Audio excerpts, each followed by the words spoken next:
Muito bem, meus amigos, estamos no ar, este é o programa Assunto Principal e dessa vez eu tenho um monte de novidades. Parece que os fabricantes resolveram lançar um monte de coisas assim meio fora de época. Então esse programa vai estar com bastante novidade, muita coisa nova que ainda não saiu o review, então eu vou colocar vocês a par do que está acontecendo e depois, conforme for passando o tempo, vou trazendo as informações mais específicas sobre esses lançamentos. Antes de mais nada, quero te lembrar que você pode participar desse programa, mandando comentário, mensagens, perguntas para o e-mail assuntoprincipal@fotostv.com.br, certo? Então vamos logo, porque como eu disse, está cheio de novidade. E a primeira novidade, e eu acho que a mais importante dessa leva, é que a Sony lançou a sua câmera barata full frame, né? A de entrada full frame dela, a versão 3. Então a A7 III, tá? Para você que está meio perdido aí nos modelos da Sony, é assim, ó. A 7, que é só 7, tá? É a básica, é como se fosse a de entrada.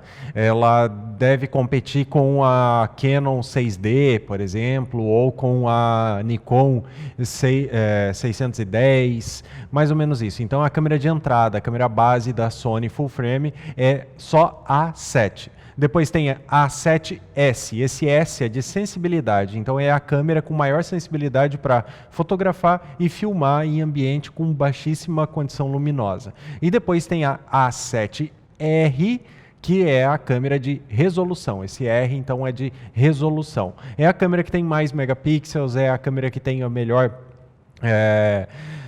Dynamic Range, é a câmera que é feita para principalmente publicidade, paisagem e coisas assim. Tá? Então a A7R III já foi lançada esses dias, fiz aí a análise do review dela, dá uma olhada aí nos arquivos aí do assunto principal que você encontra ele. A A7S tá para ser lançada de repente a versão 3 dela, já comentei também em um outro programa sobre isso, então tem chance dela ser lançada, mas ela é um pouco mais complicado de você evoluir ela pela questão da sensibilidade dela e não houve grandes avanços em termos de sensibilidade nos sensores. E aí agora, então ela atualizou a sua câmera de entrada, que é a A7, simplesmente a A7. Então estamos na versão 3. O que teve de melhoria principalmente nessa câmera? A Sony, as primeiras câmeras da Sony não eram câmeras boas, né? Como é que eu vou explicar isso daí? Assim, ó, o sensor bom, lente bom, sistema bom. O problema é que os menus eram complicados, a posição dos botões não era das melhores, algumas coisinhas que um fabricante de câmera sabe fazer muito bem, mas a Sony fabrica PlayStation, Walkman, sei lá, TV. Ela não tinha muita experiência com câmera, então ela não fez um grande serviço nos primeiros modelos. Agora ela já está muito bem estruturada. E essa nova leva, então, de câmeras da série Full Frame dela, já está vindo com um patamar muito bom de qualidade de construção, e essa câmera, então, ela tem muitas melhorias nesse sentido em relação à A7 II, que era a versão anterior. Então vamos ver algumas características principais dela. Ó, a cara dela não mudou praticamente nada, tá? A cara continua mais ou menos a mesma. Ela está vindo com um sensor de 24 megapixels Back Illuminated, que é um avanço em relação ao sensor anterior, apesar de não ter diferença na resolução, mas é um avanço em termos de tecnologia empregada, tanto que ela consegue ir de ISO 100 a 51.200 por nativo, né? Nativo do sensor. E também fazendo fotografias então em RAW de 14 bits. Com isso daqui é incrível, ó, 15 pontos de luz de Dynamic Range, tá? Então assim, ó, As câmeras que são ultra tops em relação ao Dynamic Range chegam lá nos 16 pontos, mais ou menos, tá? Essa daqui está chegando a 15 pontos, então ela está quase lá batendo nas tops de linha mais poderosas que custam uma fortuna, mas essa câmera aqui vai custar $2.000 em preço de lançamento. Vocês sabem que o preço de lançamento nem sempre é o que continua acontecendo depois, né? Normalmente não é o que continua sendo depois. Eu espero que essa câmera, então, com preço de lançamento de $2.000, estabilize lá por uns 1.800 e qualquer coisinha dólares, certo? Então aqui tem um exemplinho, mas isso daqui é exemplo do fabricante, isso aqui não serve para nós, né? Não saiu nenhum review com método que dê para botar fé, mostrando as diferenças, então eu vou trazer isso para vocês mais à frente. Tá? Tem também exemplos aqui ó, do Dynamic Range. Então o que 15 pontos faz? Ó, é quase como se fosse um HDR, tá? Natural diretamente da câmera. As câmeras comunzinhas assim fazem 12 pontos, essa daqui está fazendo 15. 3 pontos de diferença é bastante coisa. Tá? Então, como eu já disse, o corpo dela é mais ou menos a mesma coisa. Ela está fazendo 10 fotos por segundo com o shooter mecânico, o que é bem bacana. Para esporte já seria o suficiente. A Sony A9 é um exagero, ela faz 20 frames por segundo sem blackout, né? 20 frames por segundo você já está praticamente filmando o negócio. 10 é muito melhor do que a maioria das DSLR que tem por aí. E é 10 com o shooter mecânico, então se você usar o shooter eletrônico dela, ela faz mais frames por segundo. E ela tem aqui ó, um buffer para fazer 40 fotos de RAW sem compressão, 89 de RAW comprimido ou quase 200 fotos de JPG, ou seja, para fotografia de esporte é bem razoável, tá? Bem razoável. E em 8 frames por segundo, ela praticamente não tem lag no visor, ou seja, não tem blackout. Você praticamente vê a coisa acontecendo como se você estivesse filmando mesmo a 8 frames por segundo. A Alpha 9 faz isso a 20 frames por segundo, mas né, ela custa mais que o dobro dessa daqui. Tá? Deixa eu ver o que mais que tem de importante aqui. Aqui, ó, 693 pontos de foco. Isso aqui é um absurdo, cobrindo 93% da área e 425 pontos de contraste. Isso daqui é incrível, dá uma precisão e uma rapidez fenomenal para a câmera. Nada escapa do autofoco dela. Tá? E qualquer DSLR está a anos-luz de estar perto de alguma coisa desse tipo. As DSLRs têm os pontos de foco concentrados aqui no meio, tem uma série de problemas com a sensibilidade desses pontos de foco. Aliás, quero aproveitar aqui, ó, se você quer entender essas diferenças, por que uma mirrorless consegue ter, vou até ter que ler de novo, é um número tão absurdo que eu vou ter que ler de novo, 693 pontos de foco, tá? Por que uma mirrorless consegue ter 693 pontos de foco e lá a tua DSLR lá tem 11, tem, sei lá, as mais poderosas tem 50, tem umas da Nikon que tem até 100, mas que não resolve muita coisa. Por quê? Bom, aqui está a resposta para isso. No livro Mirrorless, a evolução das câmeras fotográficas. Tá? Tem ali na loja da Fotos TV. Eu vou mostrar aqui na câmera aérea aonde isso está. Ó, então aqui ó, tem a explicação do porquê, de como que funciona o sistema de foco de uma DSLR, tá?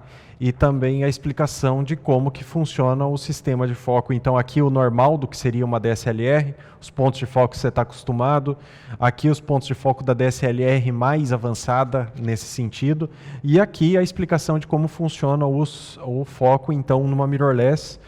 E aqui a quantidade absurda de pontos de foco. Cada um desses quadradinhos verdes é um ponto de foco. Então aqui, meu amigo, você consegue todas as informações para saber o que está acontecendo, qual que é o melhor sistema de foco para você, se é o da DSLR, se é o da mirrorless. Então todas as explicações que você precisa estão nesse livro, Mirrorless, a evolução das câmeras fotográficas. Tá? Então aqui, né, o sistema de foco dela incrível, tem rastreamento de olho, que é fantástico. A pessoa vira de lado e ela consegue rastrear o olho, ou ela vira de frente e consegue rastrear o olho.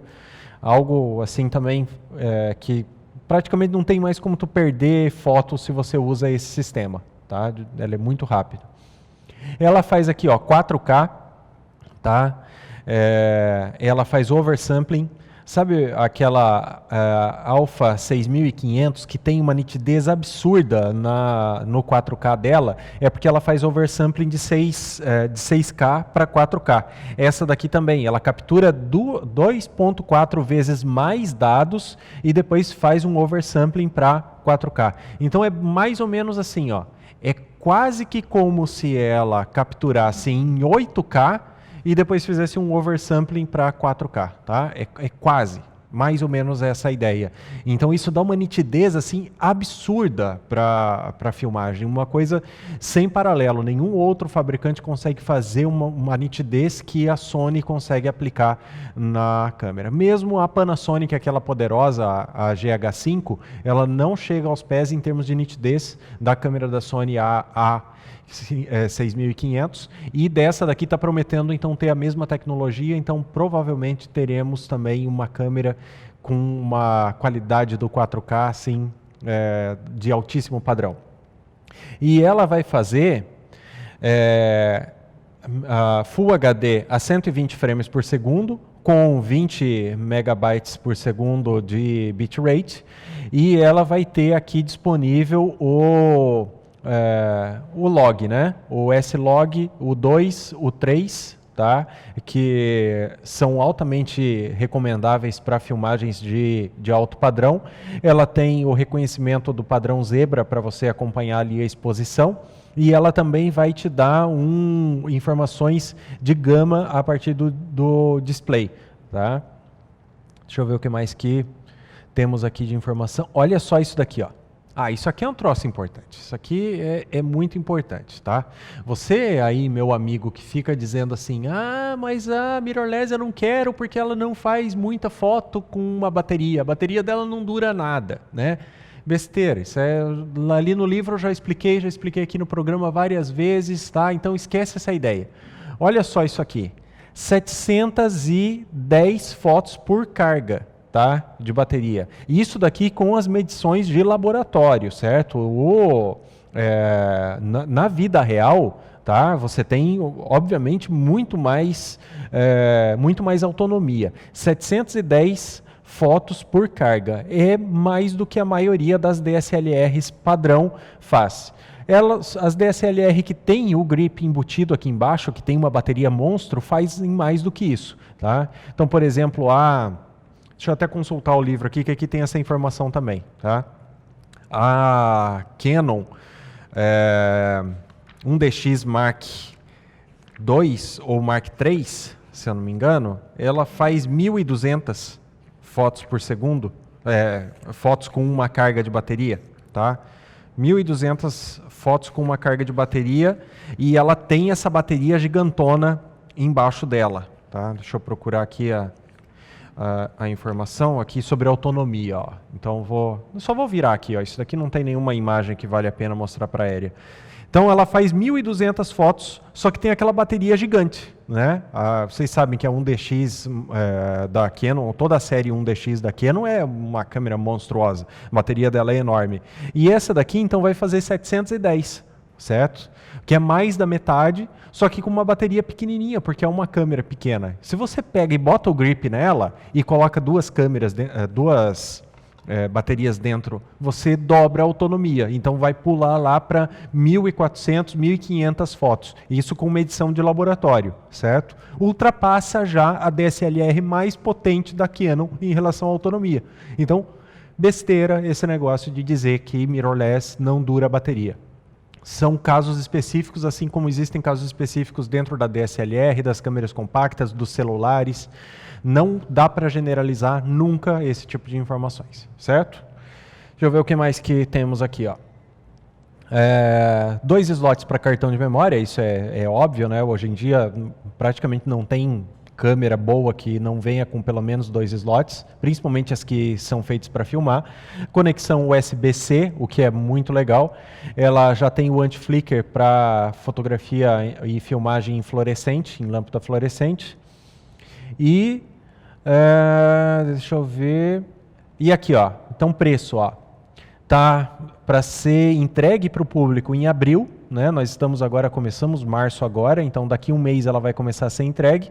$2.000 o preço de lançamento, 2.200 com a lente de kit dela, 28-70, 3.5, 5.6, que é uma lentezinha básica para começar, porque essa é uma câmerazinha básica para começar, né? Olha só o tanto de coisa legal que eu falei sobre essa câmera, e é a câmera básica. Isso é, né? Chega a ser um absurdo. A câmera básica é muito melhor do que a maioria das melhores câmeras que tem por aí em vários aspectos, né? Então, altamente recomendado. E meu jovem, eu não sei não, mas talvez eu pule da Fuji para a Sony por causa dessa câmera aqui. Eu vou esperar, não tenho dinheiro para comprar $2.000, vou esperar o lançamento, mas eu fiquei bem tentado, viu? Eu fiquei bem tentado de pular da minha Fuji X-T1 para essa Sony. Tá? Vou trazer mais informações sobre ela. Ali logo, ela foi lançada agora essa semana, há poucos dias, não tem, como eu falei, nenhum review com um método científico enraizado o suficiente para eu poder fazer comparações e falar com propriedade sobre os resultados, então, de testes sérios a respeito dela. Já tem um monte de vídeos aí no YouTube falando dela, a maioria é propaganda, né? Isso não serve, isso não me serve. Eu preciso de reviews onde eu possa fazer comparações com outras câmeras que o mesmo método de obtenção de imagem foi usado para todas as câmeras. Daí sim a gente consegue comparar. E aí trago as informações para vocês. Certo? Então essa daqui foi o lançamento da Sony. Aí você vai me falar assim, tá, mas e lente para Sony? É tão difícil conseguir lente para Sony. Olha só, aqui ó, também foi lançado agora, essa semana, tá? Sigma lançou 9 lentes ao mesmo tempo para a Sony, para o E-mount full frame, mas que também funciona para o fator de corte de 1,5. Tá? Ela lançou uma 14 1.8, uma 24 uma 21.4, uma 24 1.4, uma 35 1.4, uma 50 1.4, uma 70 2.8 macro, uma 85 1.4, uma 105 1.4 e uma 135 1.8. Meia nossa, é muita luminosidade para pouca lente, minha gente. Assim, ó, todos os sonhos da maioria dos fotógrafos em termos de lente luminosa, em termos de lente para fazer retrato, para fazer fotografia noturna. Até 14 milímetros é luminosa, é 1.8, sabe? Então, uma linha assim especialíssima da Sigma, segue o padrão da Sigma Art, né, que então tem uma qualidade de construção melhor, né, tem aqui ó, as informações de profundidade de campo, de distância de foco, então assim, uma série muito bem construída, muito bem feita, tá? Como as outras da Sigma, que já tem muita gente que já está usando.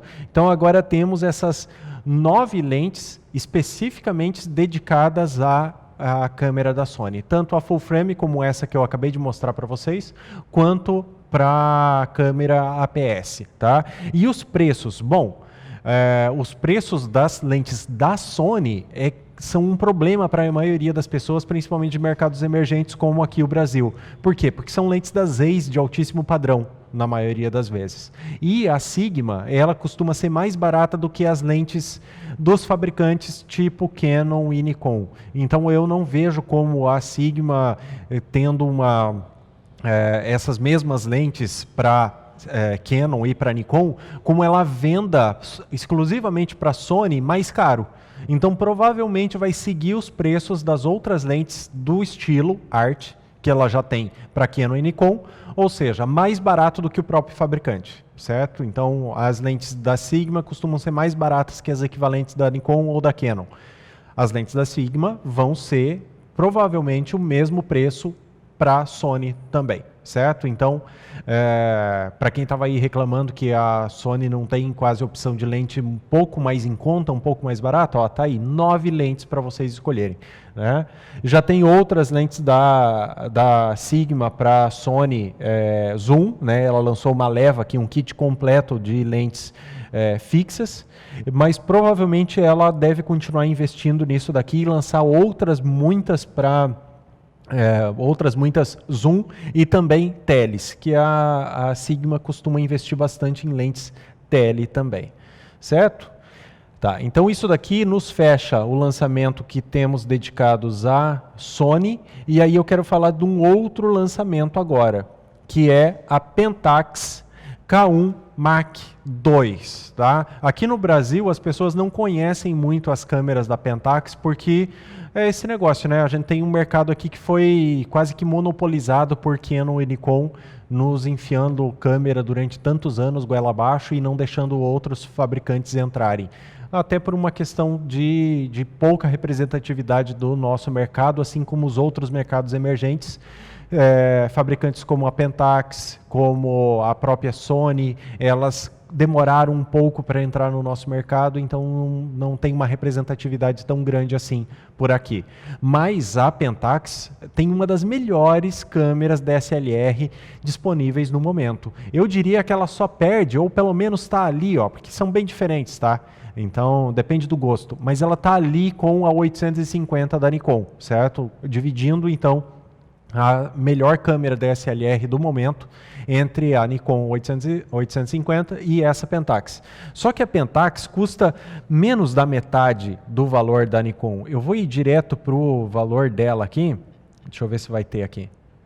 Aqui, ó, $2.000, tá? $2.000. A câmera, uma das mais avançadas DSLRs de todas, $2.000. A câmera da Nikon, a 850, está lá em $3.600, $3.800. Tá? Então, ela é uma câmera super avançada, tão boa, ou às vezes até em alguns aspectos melhor do que a da Nikon, e custa praticamente a metade do valor. Bom, eu já fiz uma análise da Pentax K1 a Mark I. Tá? Então, se você procurar aí nos vídeos do assunto principal, você vai encontrar essa análise. A Mark II, ela vem com algumas mudanças não tão profundas. Tanto é que, olha só que incrível. Essa daqui eu vou ter que falar para você aqui, que vem aqui comigo. Olha só. Se você tinha uma K1, tá? Você brasileiro provavelmente não tem, mas você lá da Europa, você tinha uma K1 Mark I. Aí você manda a K1 Mark I para a Pentax, para o tio Pentax, lá na fábrica dele. Ele mexe lá dentro da tua K1, tá? Troca o processador, troca umas coisinhas lá de dentro da câmera. Você paga $500 e você recebe praticamente a K1 Mark II na tua casa. Ou seja, você paga $500 e a tua própria câmera é feita upgrade dela. Você não precisa vender, jogar fora, nada. Você manda a tua câmera, eles fazem ela ficar melhor e devolvem para você. Cara, isso é incrível. Como é que pode os outros fabricantes não fazer esse tipo de coisa? Né? Isso só do ponto de vista ambiental, para não gerar lixo, já é uma coisa fenomenal. Né? E assim, ó, as câmeras da Pentax são uma das melhores em termos de construção, de robustez. Elas são realmente tanques de guerra, feitas para durar. Agora, não adianta ela durar e o processador dentro dela ficar obsoleto. Bom, tá aí a solução. Você que tem uma câmera da Pentax, você manda a câmera da Pentax de volta para a fábrica, eles trocam toda a parte interna dela, né, o que precisa, para fazer o upgrade para a versão nova e mandam para ti de novo, de volta, por só $500. Isso é coisa... O dia que chegar aqui no Brasil esse tipo de coisa, eu vou soltar foguetes. Tá? Então assim, ó, o que ela tem? Ela tem um sensor de 36 megapixels, tá? Não tem o anti-aliasing, né, tem uma alta resolução, ela está indo com ISO máximo aqui, olha só, aqui ó, o ISO dela, 819.200, tá? 819.200 o ISO dela. E você para vídeo pode usar até 25.600, tá? Mas isso não é o principal que ela tem. Ela tem estabilização de imagem de 5 eixos. Olha só, é o mesmo tipo de estabilização de imagem que tem nas mirrorless, costuma ter nas mirrorless, você tem nessa, e isso daí é exclusividade da Pentax. É a única fabricante que coloca estabilização de imagem em DSLR. Essa estabilização de imagem é tão impressionante que ela compensa com o acessório certo, ela compensa o movimento da Terra para você fazer fotografias das estrelas. O sensor acompanha o movimento relativo das estrelas e elas ficam perfeitas. Então, para astrofotografia, essa câmera é a mais sensacional que existe. Tá? E aí, você tem também, com essa estabilização, a capacidade de fazer 4 fotografias e o pixel shift para dar uma imagem de ultra resolução. Agora, isso até então tinha que ser feito só no tripé, certo? Agora a Ricoh, que é a fabricante dona da Pentax, está dizendo que você pode fazer essas fotografias do Pixel Shift na mão. Ou seja, você não precisa mais de um tripé para fazer, porque os algoritmos de interpretação de imagem vão compensar os deslocamentos tanto dos elementos pontuais da cena, quanto da tua movimentação da mão, para fazer com que a emenda entre as 4 fotografias fique perfeita. Ou seja, esse negócio do Pixel Shift que era pouco útil, a não ser para fotografia de publicitária, de produtos ou de paisagens realmente estáticas, está começando a ficar mais interessante, porque agora você já pode usar a câmera na mão para fazer. Daqui uns dias a coisa talvez esteja tão rápida que todas as câmeras vão trabalhar com esse sistema de Pixel Shift, ao invés de ter uma densidade de pixels absurda dentro do sensor, vão ter poucos megapixels e faz o Pixel Shift tão rápido que mesmo o movimento mais rápido da cena vai conseguir ser registrado. Isso é realmente impressionante e veja só, é a Pentax, uma marca desconhecida aqui no Brasil e em vários outros países emergentes, que tem esse tipo de tecnologia revolucionária nas suas mãos, certo? Muito legal isso, né? Então, basicamente, é isso, tá, que eu tinha para falar sobre essa Pentax. Ela tem outras configurações incríveis, mas da mesma maneira, vou esperar vir as análises de review bem feitinhas para fazer comparações e trazer para vocês os resultados. Mas incrível, a melhor câmera deles custar $2.000, tá? Isso é sensacional, né? Você sabe aí que a Canon lançou aquela câmera. Eu estou aqui me concentrando para não soltar um palavrão, né? A 6D Mark II a $2.000 e é uma das piores câmeras que ela já fez, né? Ela é quase tão ruim quanto a 6D Mark I. É uma câmera que está ultrapassada pelo menos uns 5 anos em termos de tecnologia. Antes de você vir para mim reclamando, vai lá dar uma olhada nos vídeos que eu fiz sobre a 6D, que eu mostrei isso daí, mostrei os resultados, comparei com a 6D Mark I, tá? Antes de vir reclamar para mim. Mas o que eu quero demonstrar é o seguinte, a Pentax tem uma câmera fenomenal, fantástica, revolucionária de verdade, a $2.000. E a Canon tem uma câmera ok, ruim, que deveria custar uns $1.000, mas custa os mesmos $2.000. Até quando que isso vai acontecer? Né? Para falar bem a verdade, eu não sei não, porque olha só, esse é meu próximo assunto principal, mais uma dessa semana agitadíssima. A Canon lançou a Canon M50. Olha só, né? Vem aqui para mim, que essa aqui, deixa eu dar uma coçadinha aqui na cabeça. A primeira câmera 4K dela, né? A primeira mirrorless 4K dela, porque já estamos em 6K, já estamos quase em 8K nos outros fabricantes e agora, finalmente, 2018, a Canon finalmente lançou uma câmera que não é top de linha com o 4K, que é uma mirrorless meia boca, tá? Com o mesmo sensor de sempre, com a mesma coisa de sempre, mas agora finalmente parece que eles conseguiram fazer o 4K, né? Então, esse é o grande do anúncio dela. A primeira que faz 4K, né? Eu vou traduzir isso daqui para vocês. Ó. Essa é a primeira mirrorless 4K da Canon, porque todos os outros fabricantes já têm 4K, tá? Então, o que ela tem de bom? Eu não sei, é difícil poder dizer uma coisa assim, mas é o mesmo mesmo sensor de 24 megapixels que está lá já há anos sendo usado, né? Exatamente a mesma coisa, tá? O Dual Pixel, já estou cansado desse negócio de Dual Pixel, até celular já tem Dual Pixel, tá? Não é nada demais o Dual Pixel, tá? Ela vai fazer então 4K a 24 frames por segundo. Já tem gente fazendo 4K a 60 frames por segundo. Ela vai fazer 4K a 24 frames por segundo. 1080 a 60 frames por segundo. Acabei de falar que a da Sony faz 1080 a 120 frames por segundo. E 100 megabits de bitrate. Tá? Então, eu não sei o que a Canon está pensando da vida. Né? Continuando aqui, deixa eu ver o que mais... Tá, estabilização de imagem na lente, tá? Mas ela não tem estabilização de imagem no sensor, é só na lente, certo? Deixa eu ver aqui, preço é uma coisa muito importante para nós, né? $780, tá? $780 ou $900 com a lente de um kit aqui, uma 15-45, ou $1.300 com a outra lente aqui, 55-200. Então vamos fazer uma comparação assim, ó. Digamos que seja $900, tá? O preço dela. 800, porque não vamos colocar lente na história, tá? $800, $780. Por uma câmera que tem o mesmo sensor daquelas outras câmeras baratíssimas da Canon, que é esse sensor de 24 megapixels, que já está ultrapassado faz tempo também, que não promete fazer nada demais, tá? Além do que as outras câmeras da Canon já faz, com exceção do 4K, mas é 4K 24 frames por segundo, o que também não é nenhuma novidade.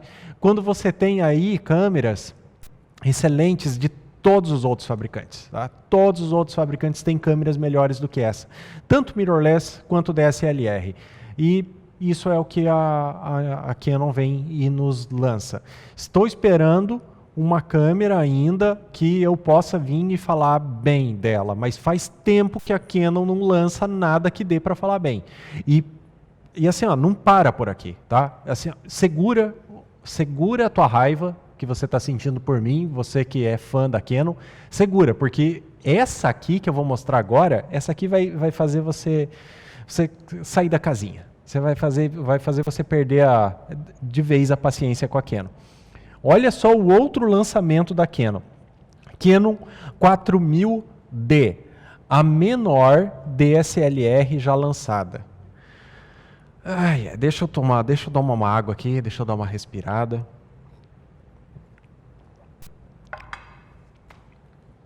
Tá.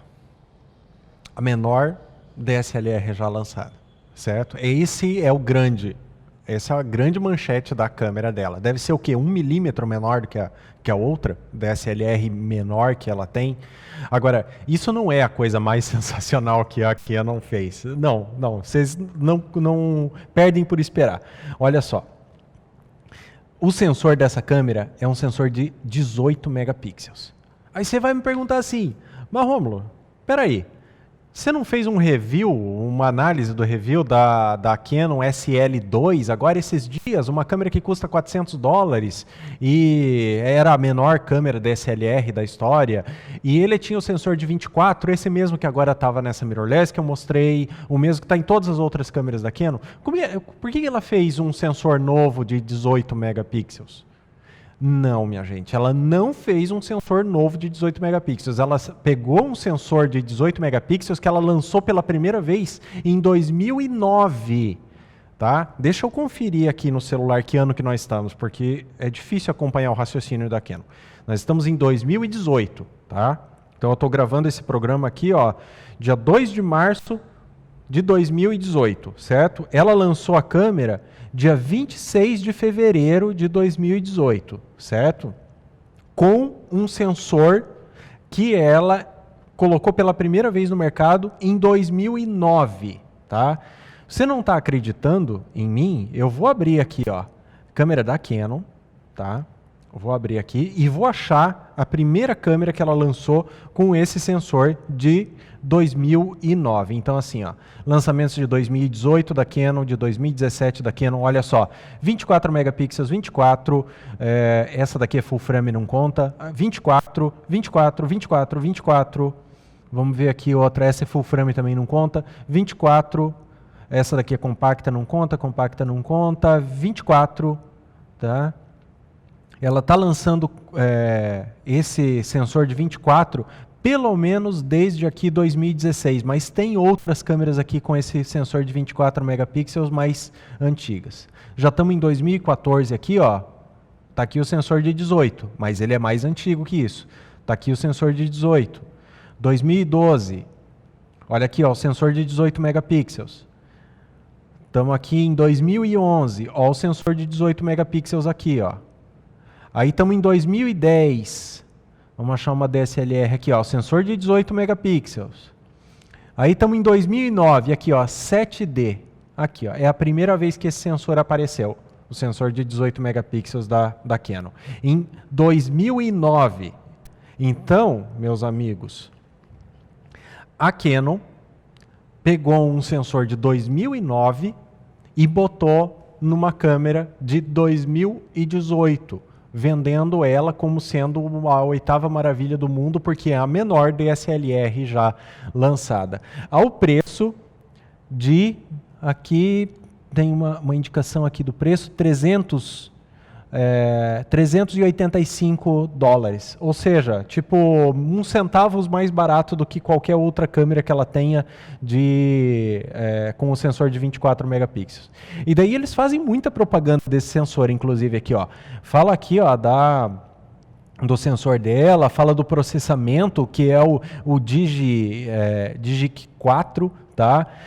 Também foi lançado esse Digic 4 em 2014, o Digic 4 Plus, porque a Canon 7D, que eu mostrei aqui nessa tabelinha para vocês antes, já tinha o Digic 4, só que não era Plus, era duplo, era 2 sensores Digic 4 ao invés de um só.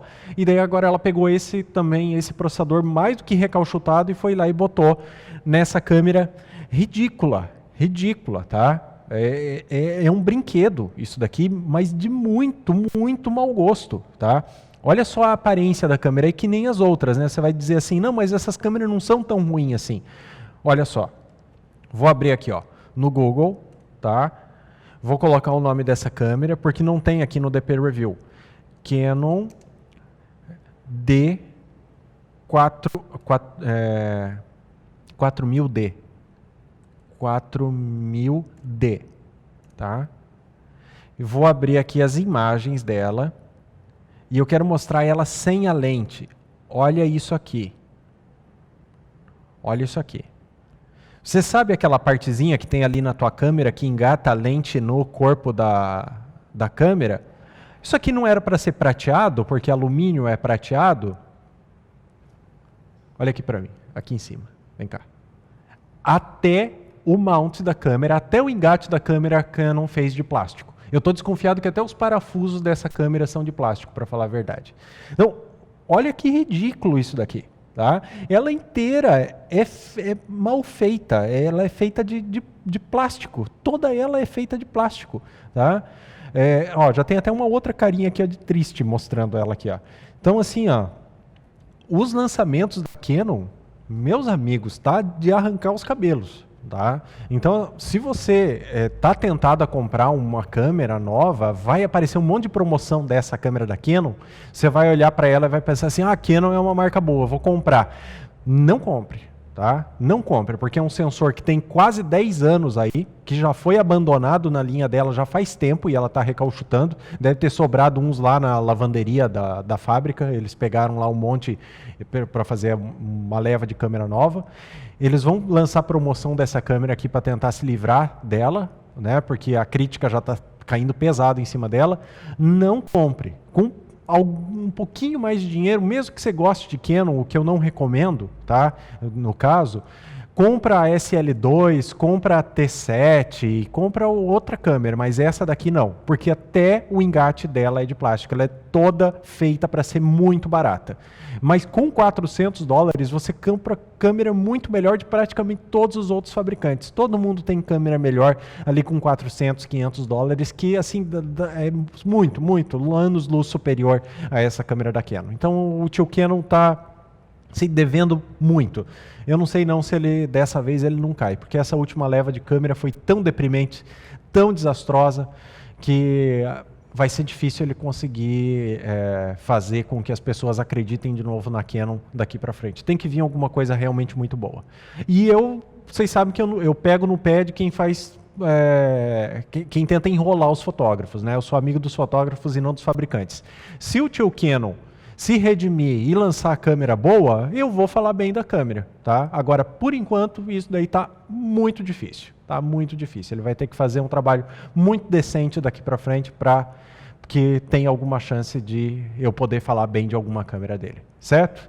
Então, isso é o que eu tinha para falar do assunto geral. Então, esses lançamentos, vou trazendo reviews mais detalhados conforme for passando o tempo, e eu vou fazer um intervalinho para recuperar o fôlego depois dessa, né?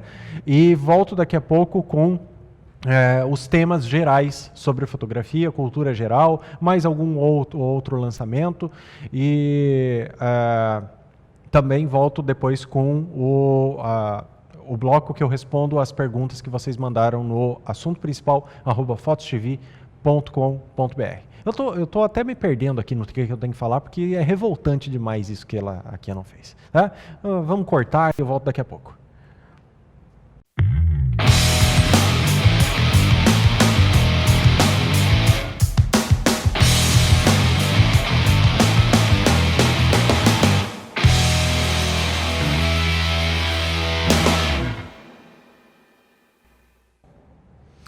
Então, assim, ó, esse programa aqui, eu faço assim, ó, eu faço a pauta, tá? Aí as coisas principais dele, eu falo aqui para o pessoal o diretor ali, para o pessoal da Fotos TV aqui, eu falo mais ou menos o que eu vou contar. Mas esse negócio da Canon, do último bloco, eu não tinha contado para eles. Eu gosto de ver a reação deles lá atrás, eles ficam rindo, não aparece aí na tela para vocês verem, também não dá no áudio de vocês, porque meu microfone só pega aqui o que eu estou falando aqui em volta. Mas eu fico acompanhando a reação, é muito engraçado. Aí nesse intervalo veio aqui para mim o diretor e falou assim: viu, é Canon ou Canon? Como é que fala? Aí eu falei para ele assim, ultimamente é canhão, tá? Não é nem Canon nem Canon, é canhão.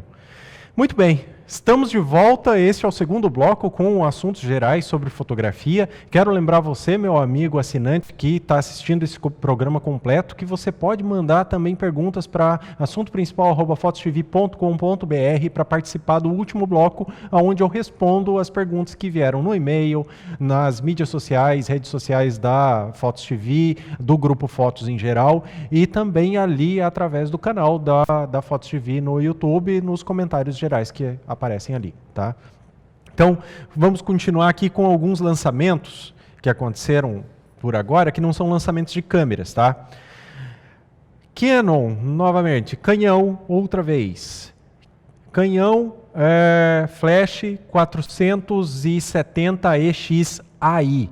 O primeiro flash que gira sozinho, que gira inteligente. Tá, vamos explicar mais ou menos como é que funciona o negócio. Ó. Você que é aí fotógrafo, que faz evento, que faz fotografias principalmente com flash, você sabe que de vez em quando você quer rebater o flash para cima, para o lado. Daí você pega e você levanta o flash, né? Não é super fácil, você pega o teu flash assim e pensa assim, ó, tá ali o teto, então eu vou levantar o flash, né? Agora, a Canon acha que você precisa de ajuda para levantar o flash. Então, ela desenvolveu todo um sistema complexo, caro e possivelmente problemático para que isso levante sozinho. Né? E, obviamente, vai custar muito caro isso daí, certo? Então, esse flash nada mais é do que um flash comum, mas que levanta sozinho. Ele é inteligente, ele vê que tem uma parede ali em cima, tem um teto ali em cima, ele levanta sozinho. E aí, aquele negócio que, tipo, você fazia com a mão, assim, de levantar, agora você vai apertando um botãozinho para fazer.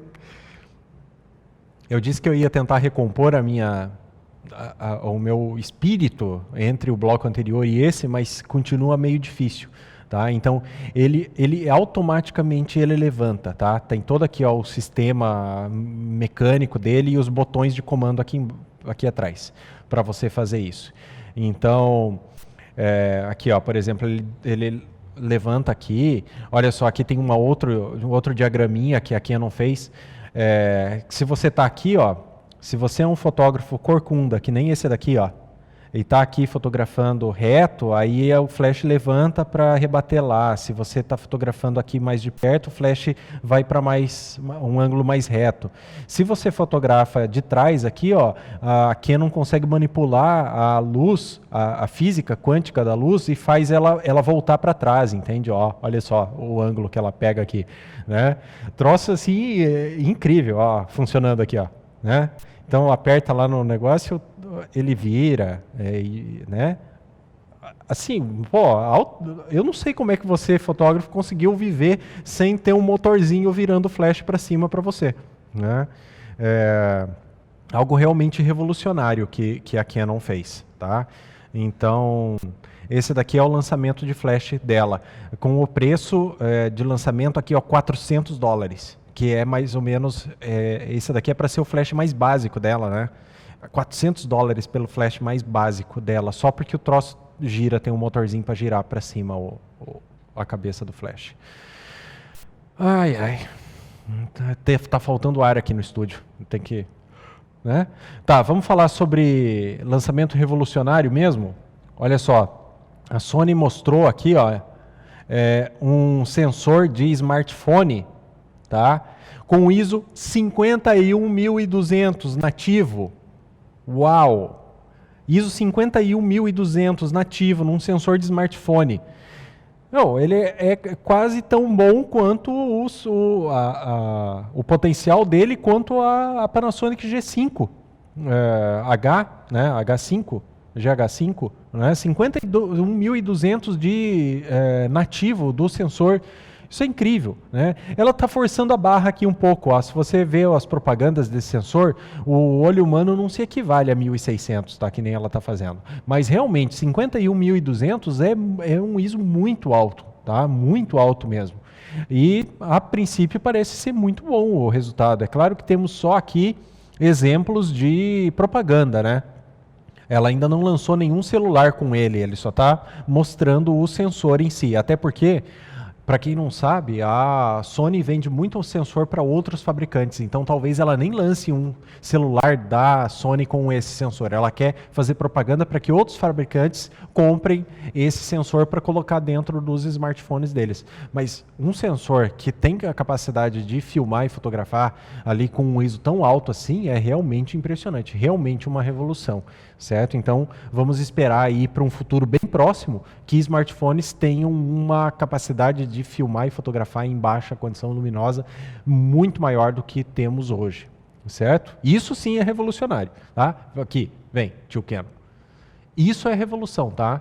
É assim que se escreve e é assim que faz, certo? Outra revolução. Panasonic, tá? Acabou de anunciar que ela desenvolveu um sensor com Global Shooter, tá? Para você que não sabe o que é Global Shooter, tem nos dois aqui, ó. Você pode escolher, tá?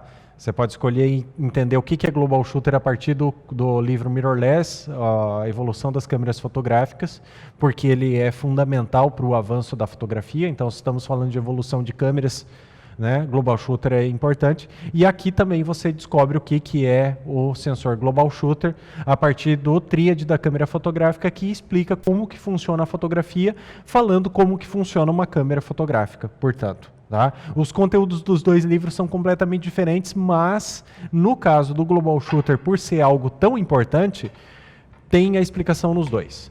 Mas é claro que eu não vou deixar vocês sem explicação, né? O sensor normal, ele é rolling shooter, ele lê por varredura. Um sensor global shooter, ele lê todas as informações ao mesmo tempo, pá, globalmente. Por isso global shooter. Não tem distorção nenhuma na imagem, é ultra rápido, é a maior precisão que existe.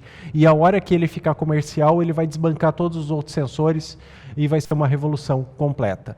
Por que eu digo quando ele ficar comercial? Porque olha só, a Panasonic acabou de dizer que ela inventou um global shooter, tá, que filma, né, fotografa, tem a resolução de 8K a 60 frames por segundo, fazendo HDR nativo. Tá? Da mesma maneira que estava me faltando ar para falar sobre as barbaridades que a Canon está fazendo, está me faltando ar para falar sobre isso aqui. Porque se você acompanha o assunto principal aí né, regularmente, você me viu falando sobre o sensor da Sony de 1 megapixel, backlight sensor back illuminate, tá? BSI, de 1 megapixel, global shooter, de 1 polegada, que a Sony lançou esses dias. E eu falei no assunto principal dizendo, olha só que legal, pena que é só 1 megapixel, é uma coisa ainda que está começando e tal, vem aí a Panasonic e me lança um troço que é 8K, entendeu? 8K, global shooter em 8K fazendo 60 frames por segundo e HDR nativo, né?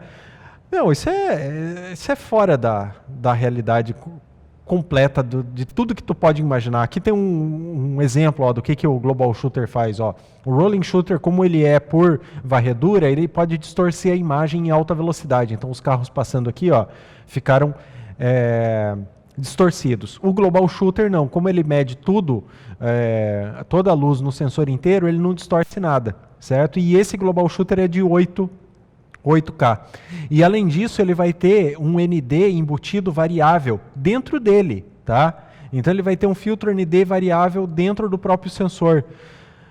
Meu, é bom demais para ser verdade. Não dá nem para acreditar que isso daqui é possível. Nós estamos em 2018 e a Panasonic já está conseguindo fazer um negócio desse. Tio Panasonic, vou ter que falar contigo. Quando é que você vai lançar essa câmera? Porque eu tô quase indo da Fuji para a Sony, mas de repente se você lança essa câmera eu posso pensar no teu caso, viu? Porque realmente estou impressionado com esse sensor. Vamos ver se ele é comercial, né? Então, espere uma revolução aí com o Global Shooter e está acontecendo antes do que eu esperava. Eu esperava isso daqui para 2020, tá? Agora a gente está em 2018 e está acontecendo. 2050, mais ou menos, a Canon também vai lançar a sua câmera com o sensor Global Shooter. Espera aí para você ver. E era isso que eu tinha para falar sobre lançamentos de sensor, de flash e tal, né? Agora eu tenho um tema de fotografia. Gosto de trazer temas de fotografia, não gosto de ficar falando só sobre equipamento. Olha só que legal o trabalho desse cara aqui, ó. Fabian, o sobrenome dele eu vou ficar devendo, mas está aqui escrito aqui embaixo, ó. Você pode entrar e ver o trabalho dele diretamente no site dele, tá? Ele fez montagens de retalhos de fotografia para criar o efeito de que elas estavam sendo atravessadas por uma bala. Então, como se elas estivessem explodindo ali com uma bala passando e cortando elas.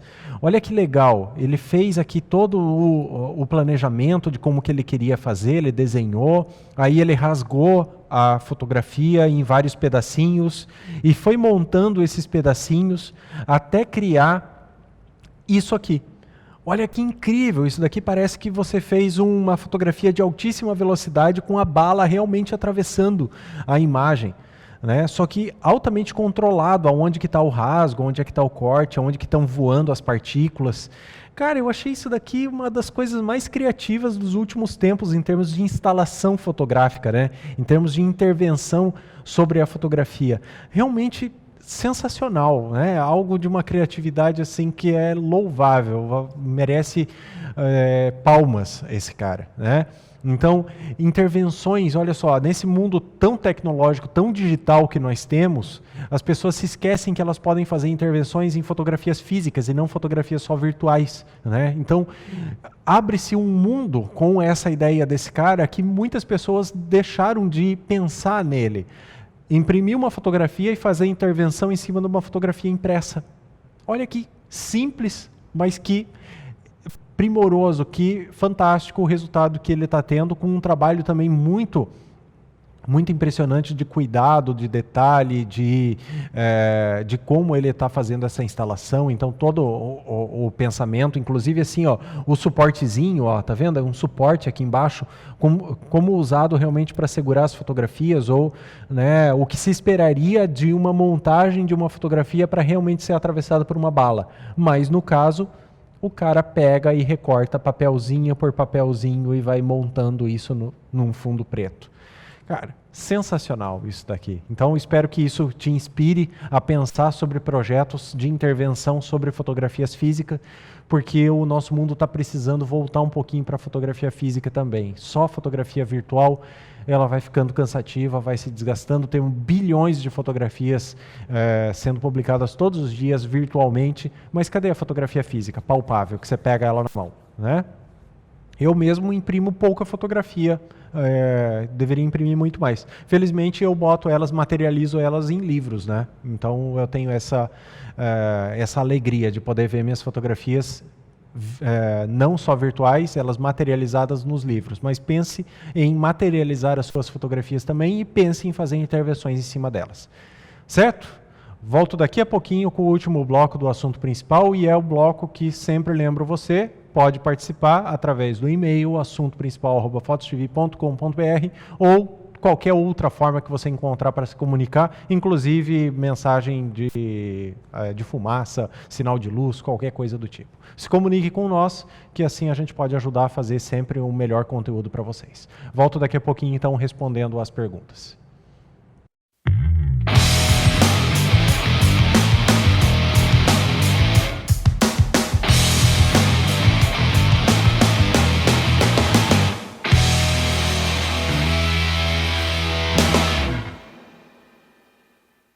Muito bem, estamos no ar novamente. Esse é o terceiro bloco do assunto principal e agora você pode assistir o programa completo que eu falei sobre o lançamento da Alpha 7 III da Sony, sobre 2 lançamentos da Canon, sobre lançamentos da Sigma, sobre lentes também, um flashzinho ali da Canon, no programa completo. Então você assiste ele na plataforma da FotosTV. fotostv.com.br. Entra lá na nossa plataforma, lá você vai ter esse programa completo, todos os outros programas assunto principal também completos para assistir lá, incluindo também todos os cursos, o meu outro programa, Odisseia Fotográfica, e para que você que está indo lá para conhecer a plataforma, você tem 7 dias então para experimentar a plataforma, certo? Aqui no YouTube, como sempre, eu respondo as perguntas que vieram no assunto principal, @fotostv.com.br, que é o e-mail aqui do programa. Também os comentários que vieram ali pelo YouTube ou demais redes e mídias sociais aqui do grupo Fotos. Certo? Então esse terceiro bloco, ele vai para o ar para você aí, meu amigo também aí do YouTube, né? Mas quero convidá-lo a conhecer o programa completo e os outros cursos e os outros produtos que nós criamos aqui para vocês lá na plataforma então da FotosTV, fotostv.com.br, certo?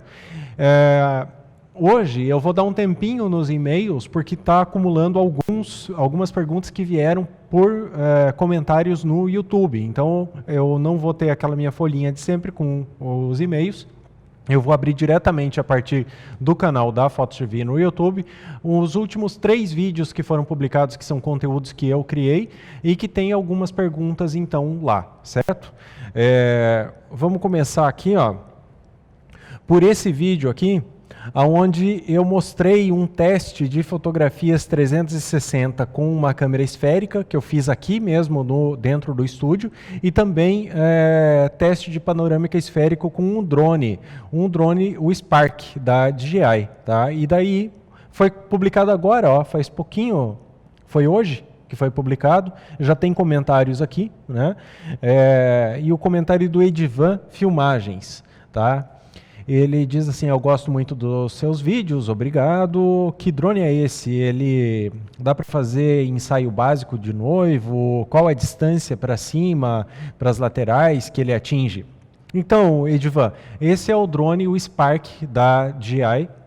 Ele é o drone de entrada da DJI e ele, na verdade, ele foi feito para ser um brinquedinho, só que foi um brinquedinho tão bem feito que tem profissionais realmente usando ele, principalmente pela questão dele ser meio autônomo. Todos os drones mais atuais da DJI, eles têm modos autônomos.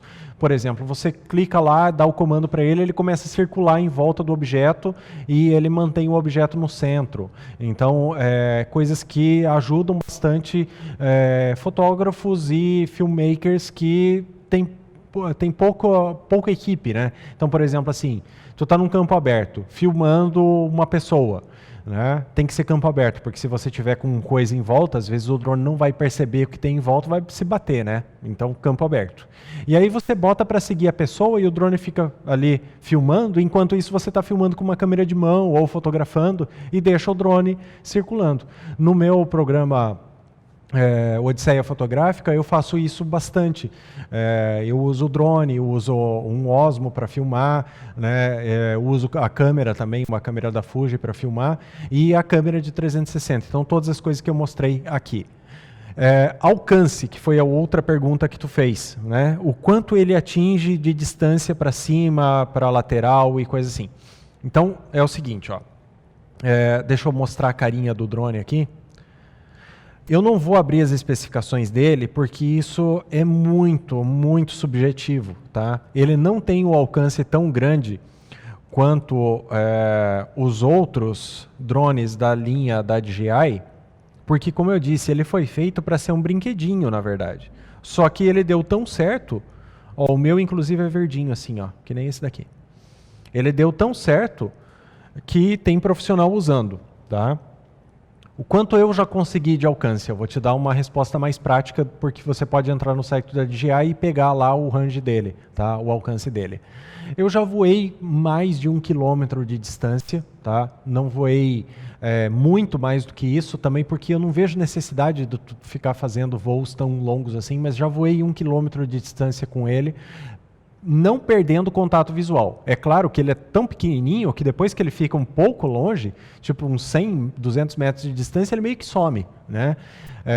Mas não tem obstrução, tá? Sem obstrução. Já voei 1 quilômetro e quase 2 quilômetros com ele, e ele vai de boa, sem obstrução, sem interferência, num dia de KP bom. KP é a interferência eletromagnética do Sol. Então, em condições ideais, digamos assim, certo? Agora, se tem obstrução, corta o sinal, óbvio, né? Botou ele para voar por trás de uma montanha, atrás de um prédio, atrás de uma árvore, corta o sinal. Então, nada recomendável. Os outros drones da DJI, eles são melhores em relação a isso, né?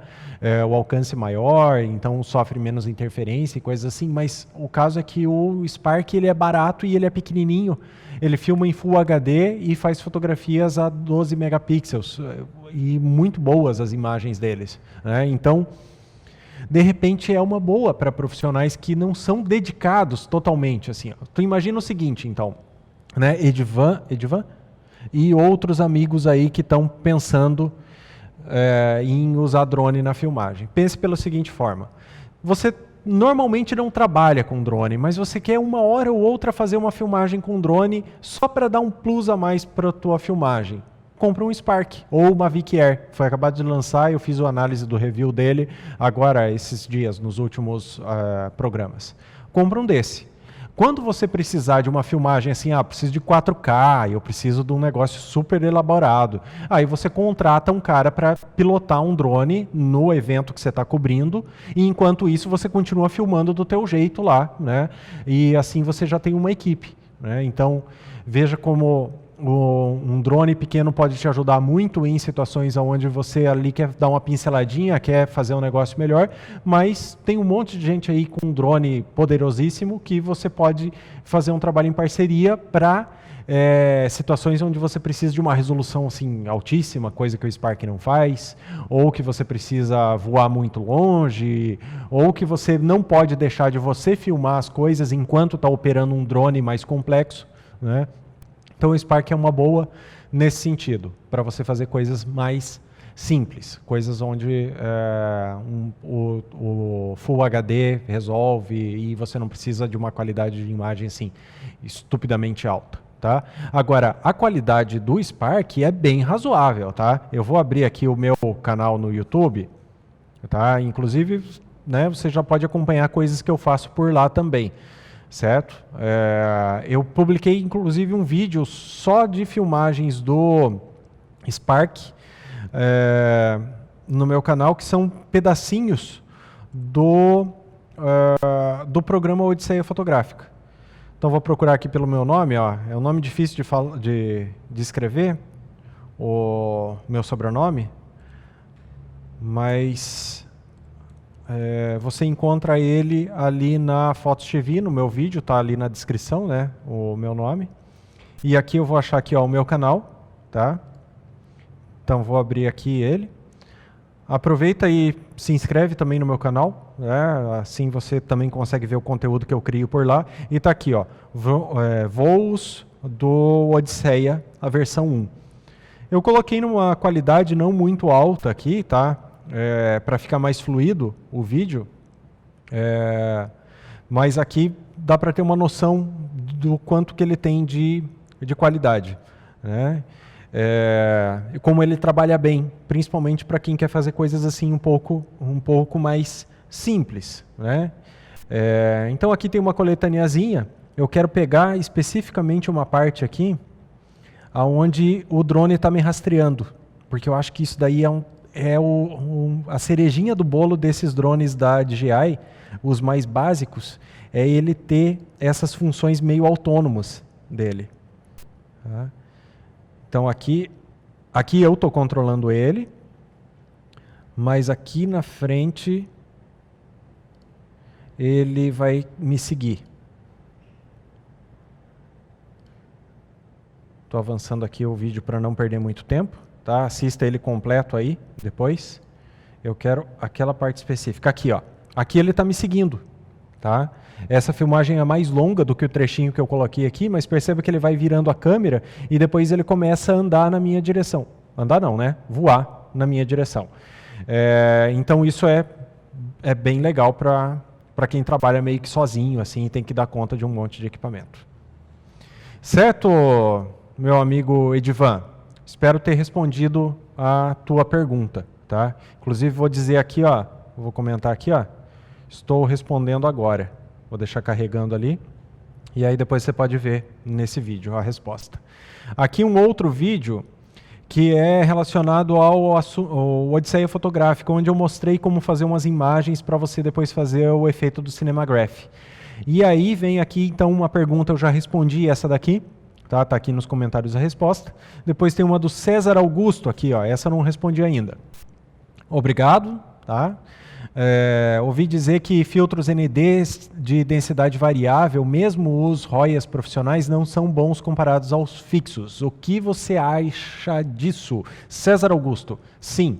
Eles não são tão bons quanto os fixos. Isso porque um filtro de densidade variável funciona mais ou menos como se ele fosse dois polarizadores um sobre o outro. Então, quando você alinha os dois polarizadores, ele fica com uma densidade muito mais alta. O problema é que ele distorce muito mais as cores. E ele também tira um pouquinho da nitidez, porque afinal de contas são dois vidrinhos ali, certo?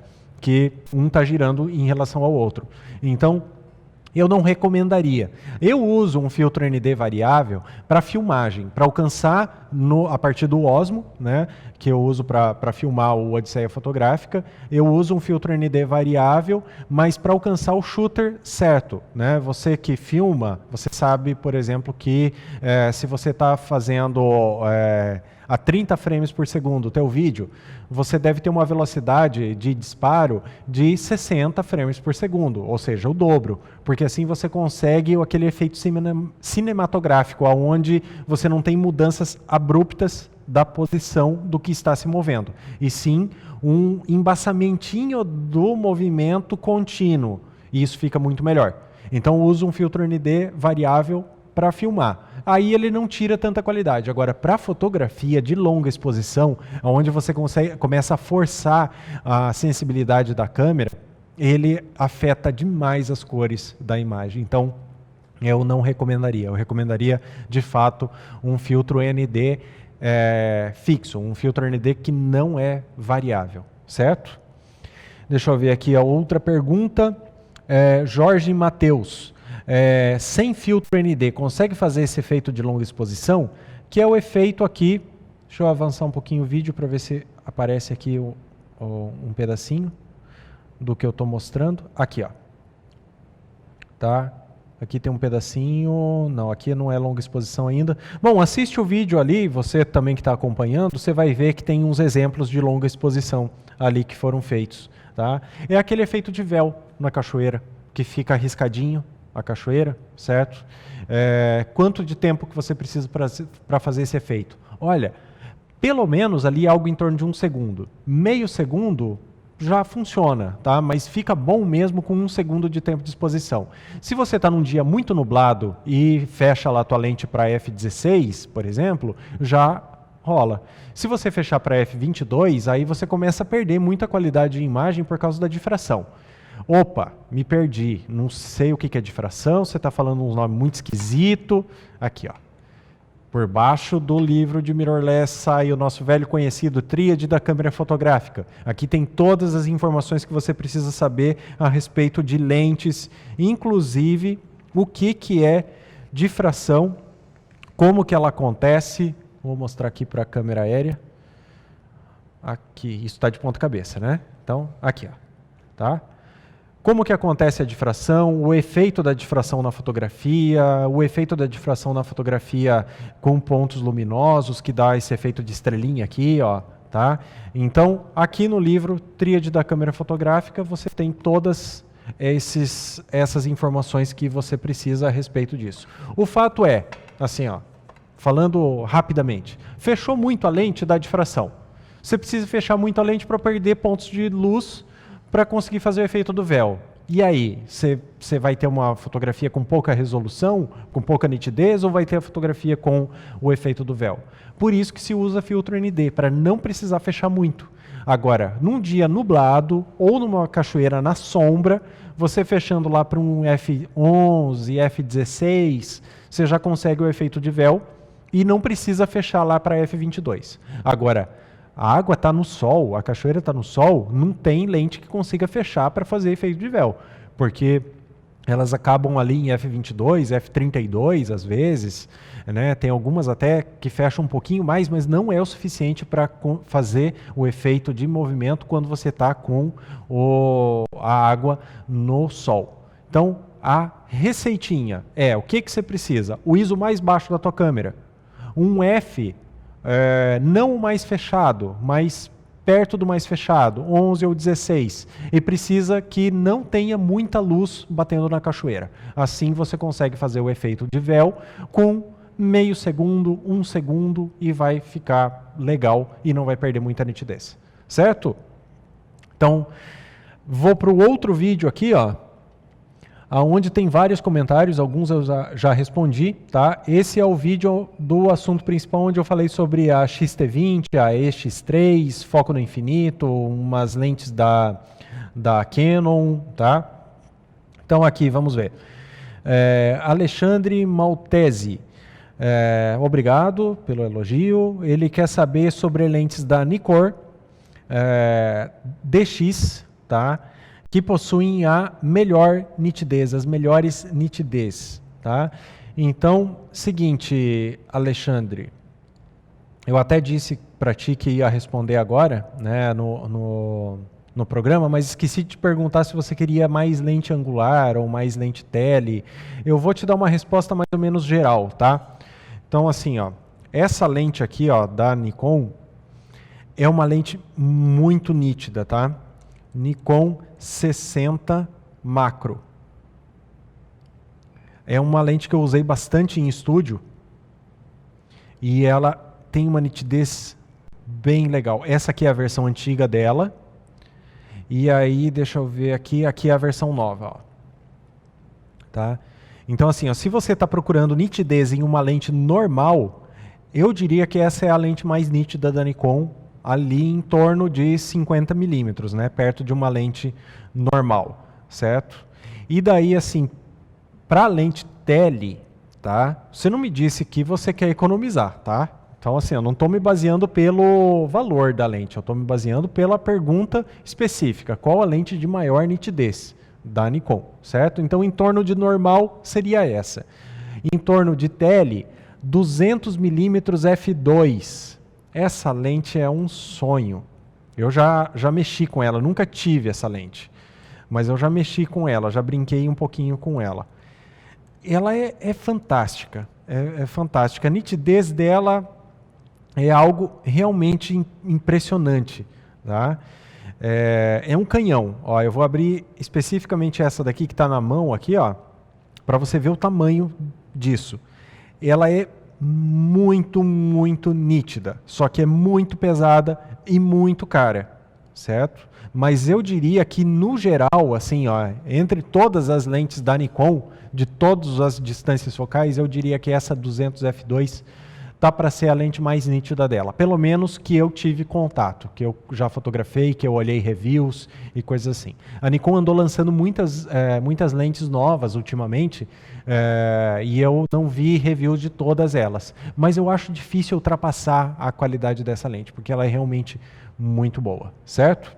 Então, espero ter respondido a tua pergunta. Se você quiser alguma coisa mais específica, manda para nós, tá? Obrigado. Sanar minha dúvida. Tá só agradecendo. Marcos Alves. Relação do APS.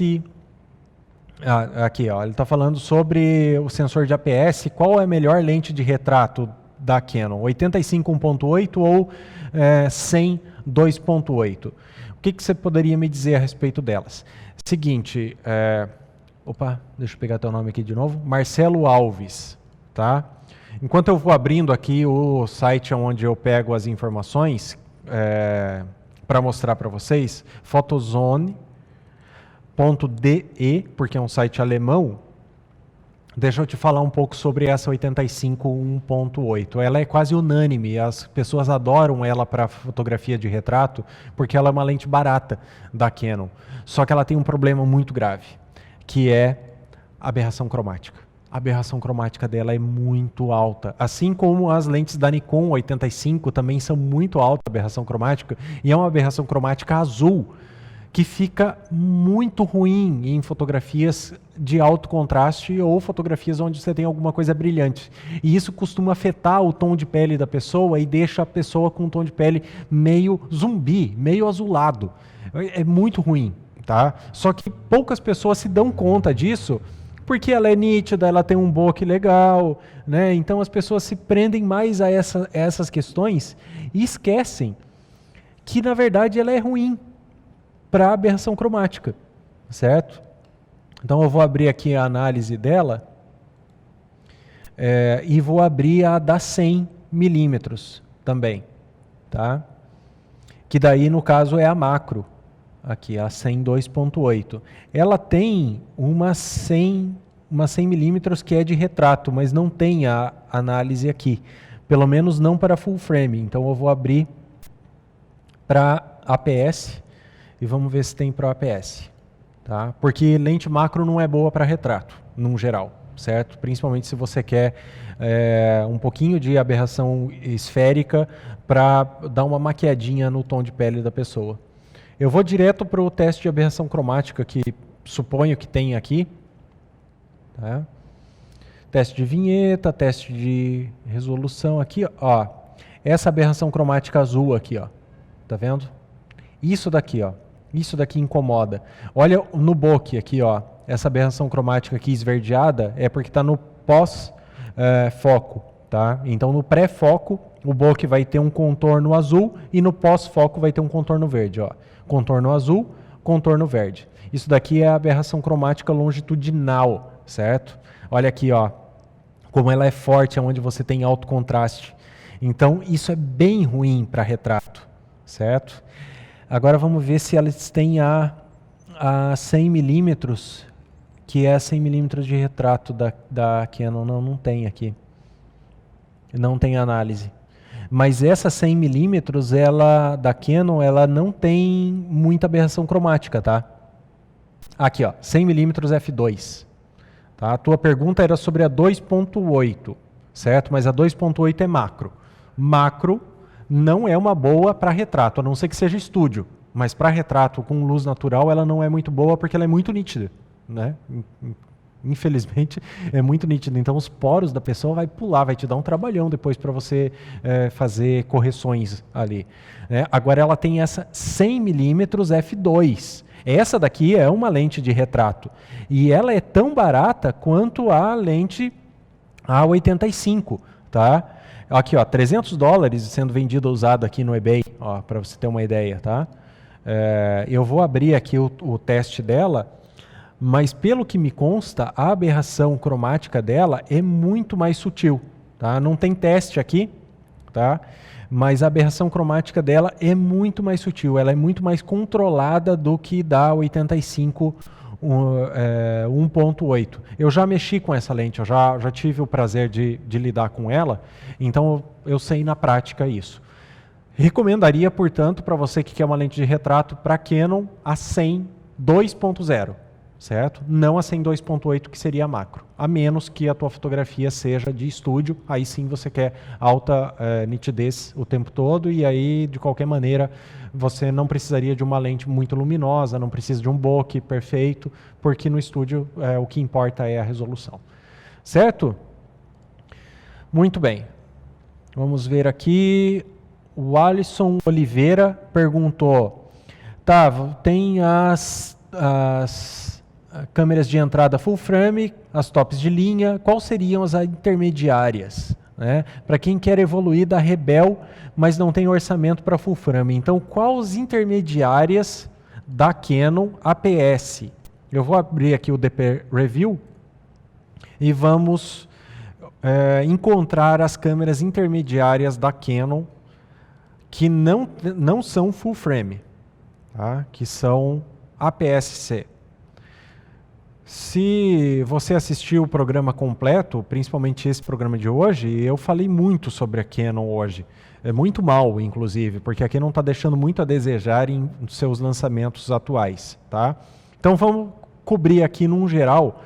Eu vou marcar aqui as câmeras que são as de entrada. Ó. T7, entrada. 4000D, foi lançada agora, eu falei dela no programa completo hoje. Entra na plataforma da Fotos TV e assiste se você tiver interesse. Tá? 4000D de entrada. Essa daqui, ó, a SL2, entrada. 77D, o final da entrada, mas ainda é entrada. T7i, entrada. T6, entrada. E aí nós já estamos aqui, ó, em 2015, tá? Aí T6S, entrada também, T6i, entrada. 7D, essa não é de entrada, essa é intermediária. Tá? Intermediária é para top de linha para APS, certo? Entre intermediária e top de linha, 2014. Tá? Tem outra aqui de entrada, T5, que já está bem ultrapassada. Eu estou procurando a 80D. Eu não sei se eu já não passei por ela, eu acho que eu já passei por ela. Deixa eu só conferir aqui embaixo. 80D, cadê você? Eu já passei por ela, vai estar aqui para cima. Tá? Então, a 70D, que eu falei que é um pouco mais avançada, certo? A T5, a 80D, pelo que eu me lembro, ela tinha que estar mais ou menos por aqui. A época, aqui, ó, 2016. Então, essa daqui seria o meio, exatamente o meio, a Canon 80D. Então, você tem aquele enxurrada de câmera de entrada da Canon, que chega a dar nojo de tanta câmera de entrada que a Canon tem. Aí você tem a 80D e depois você tem a 7D, certo? Então, a 80D é exatamente o meio ali. Só que é de 2016, meu amigo. Então, assim, ó, você vai estar comprando uma câmera que está 2 anos defasada já. Então, não sei se é uma evolução tão grande você sair de uma Canon básica e ir para 80D, porque o sensor é o mesmo, inclusive, ó, 24 megapixels, ó. Aí a última que ela lançou aqui, que é baratinha, ó, que é a T7, é o 24 megapixels, é o mesmo sensor, certo? É o mesmo sensor que ela usa na câmera mirrorless, é o mesmo sensor que ela usa em todas as câmeras atuais, com exceção dessa daqui, que aí eu nem vou comentar de novo, né? Assiste o programa completo, você vai ver o porquê que essa daqui tem 18. O fato é que não vai ser uma evolução assim tão grande se sair agora. Mas rumores dizem que a Canon vai lançar sua linha, vai atualizar sua linha 7D e 80D ainda esse ano. Então espera um pouquinho que de repente vale a pena esperar para ter uma câmera um pouquinho mais evoluída. Espero que a Canon faça um bom serviço nessas câmeras, mas está para vir aí nos próximos dias. Então a atualização das intermediárias e tops de linha da Canon para sensor APS. Certo? Deixa eu ver se tem mais alguma coisa.